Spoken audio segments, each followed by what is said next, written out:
የምንሰብከው ለተመረጡ ሰዎች አይደለም። ወንጌልን የምንሰብከው ለሁሉም ጤነኛ ለሆነው አካል ጉዳተኛ ለሆነው ሰው ቅዱስ ቤተክርስቲያናችን ይህች የክርስቶስ ኢየሱስ ሙሽራ የሆነችው እናታችን እሺ ለሁሉም ወንጌልን ትሰብካለች። ለሁሉም ሰው ለምሳሌ መስማት ለማይችል አካል ጉዳተኛ ለሆነ ሰው ወንጌል እንዴት ነው የሚሰበክለት?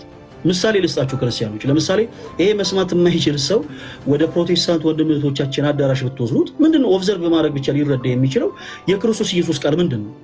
ለምሳሌ አንድ ቪዲዮ እዚህ ጋር ያለ ሰው ቢከፍትለት እና ኦብዘርቭ ቢያደርግ ቢመለከት ወይም ደግሞ ወደ አንድ የፕሮቴስታንት አዳራሽ ጎራ ቢል ይሄ ሰው ለምሳሌ አንድ ስሪፒስ የለበሰ ሰው እጆቹን ጭኖ ሰዎችን ሲጥል ሊመለከት ይችላል። የሆኑ ሰዎች ሲጨፍሩ ሊመለከት ይችላል። አንዳንድ ሰዎች ሲዘሉ ሊመለከት ይችላል። አንዳንድ ሰዎች ሲወጡ ሊመለከት ይችላል። ነገር ግን ህይወት ሆኖ ሊያስተምረው የሚችል ምንም አይነት ነገር ኦብዘርቭ አድርጎ ሊመለከት አይችልም። ቤተክርስቲያናችን ለሁሉም ፍትሃዊ እናትነትና ይህንን ሰው ራሱ ወደ ኦርቶዶክስ ቅዱስ ቤተክርስቲያን ስታመጡት ኦብዘርቭ በማድረግ ብቻ የሚረዳቸው ብዙ መጽሐፍ ቅዱስ ሐሳቦች አሉ። ኦኬ ለምሳሌ በጉላቶቻችን ለሚሳሉ ስላቶችን ተመልክታችኋል።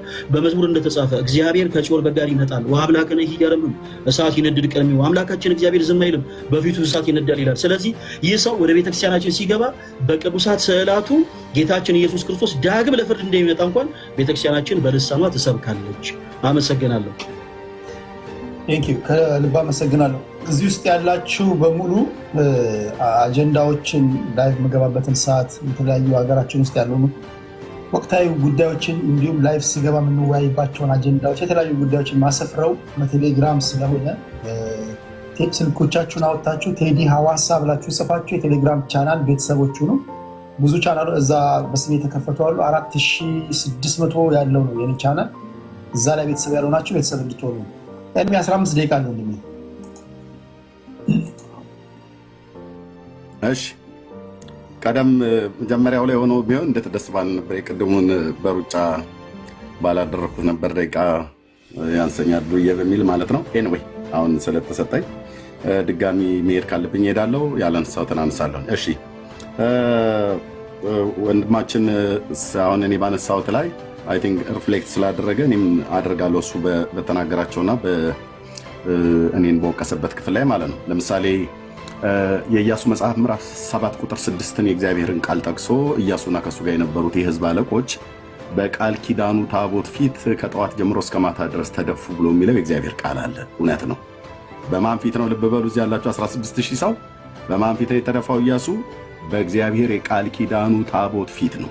ያህዌ ክብሩን ባኖረበት ሁለቱ የድንጋይ ጽላቶች በውስጡ ባሉበት በስርየት መክደኛው ላይ እግዚአብሔር በዛ አገኛለሁ ብሎ ባለበት በታቦቱ ፊት ነው የተደፋው። በስዕል ፊት አይደለም የተደፋው። የሆነች በሆነች ሴትዮ ፊት ስዕል ፊት፣ በሆነ ወንድ ሰውዬ ስዕል ፊት አይደለም የተደፋው። እንደ እግዚአብሔር ቃል በታዘዘውና ሙሴ ከተራራ ላይ ሕግን ተቀብሎ ለባስልኤል ነገረው። በባስልኤልና በኤልያብ እጅ በተቀረጸው እግዚአብሔር ይሰራ ወርዱ ይሄን ያህል 1 ክንድ ተኩል ቁመቱ 1 ክንድ ተኩል ስፋቱና ርዝመቱ ደግሞ 2 ክንድ ተኩል በሆነው በእግዚአብሔር ቃል ኪዳን ታቦት ላይ ራሱ እግዚአብሔር ስለነበረበት ኢያሱም ይሄ በተደረገበት ሰዓት ላይ በህይወት የነበረ ነው። ከተራራው ላይ ሙሴ ሲወርድ ከተራራ ግርጌ ነበረ። ይህን ስርዓት ይህንን ህግ ተቀብሎ ከሲና ከተራራ ላይ ሲወርድ ኢያሱ የነዌ ልጅ ከባሪያው ከሙሴ ጋር ነበር። ባስልኤልን የሚያውቀዋል ሲሰራ፣ ኤልያብን የሚያውቀዋል። ይሄ ስርዓት አዲስ አይደለም። የሆነ ባዕድ ቅርጽ ስር ሄዶ እንደተደፋ አድርጌ እንደተናገርኩ አድርጎ ነው ቅድም ሲናገር የነበረው።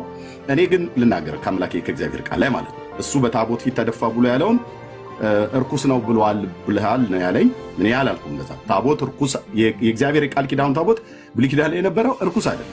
እዛ ብሉይ ኪዳን ላይ ይቀረጹ ብሎ ያላቸው ነገሮች እግዚአብሔር በሙሉ እርኩሶች አይደሉም፣ ቅዱሳት ናቸው። እንደውም ቅዱሳትም እንዲሆኑ በዘጸአት መጽሐፍ ምዕራፍ 30 ላይ በተጻፈው በእግዚአብሔር ቃል መሰረት የተሰራ ቅብአ ዘይት አለ። በዛ ዘይት እየተቀቡ ቅድስተ ቅዱሳን ሆነዋል። ኦኬ ያያቸው ሁሉ ይቀደሳል ማለት ነው። የነካቸው ሁሉ ይቀደሳል። ደግሞ ያያቸውም ሁሉ የእግዚአብሔር መቅሰፍት በሱም ላይ አርፎ የማይመለከተው የማይገባው ሰው ካየ ይሞታል። እኔ እነዚህን ታቦትን እርኩስ ነው ብዬ አላልኩም። እኔ ያልኩት የትኛው ነው? በዘዳግም መጽሐፍ ምዕራፍ 27 ቁጥር 15 ላይ እግዚአብሔር የአምላካችን ቃል ኤርምያስ መጽሐፍ ቅዱስን አላነበበም ብሎ አለ። እንግዲህ እንዳነበብና እንዳላነበበ እንዳላነበበ ህዝቡ ይዳኝ። ኦኬ ዘጸአት ማነው ዘዳግም መጽሐፍ ምዕራፍ 27 ቁጥር 5 ላይ የአምላካችን የእግዚአብሔር ቃል እንደዚህ ይላል። ማነው ቁጥር 15 ላይ በእግዚአብሔር ዘንድ የተጠላ የሰራተኛ እጅ ስራን የተቀረጸን ወይንም ቀልጦ የተሰራን ምስል የሚያደርግ በስውርም የሚያቆም ሰው እርጉም ይሁን፣ ሕዝቡም ሁሉ መልሰው አሜን ይላሉ ይላል። በሌላ ቀን እንደው እግረ መንገዴን ጥሪ ያቀርብልሃለሁ።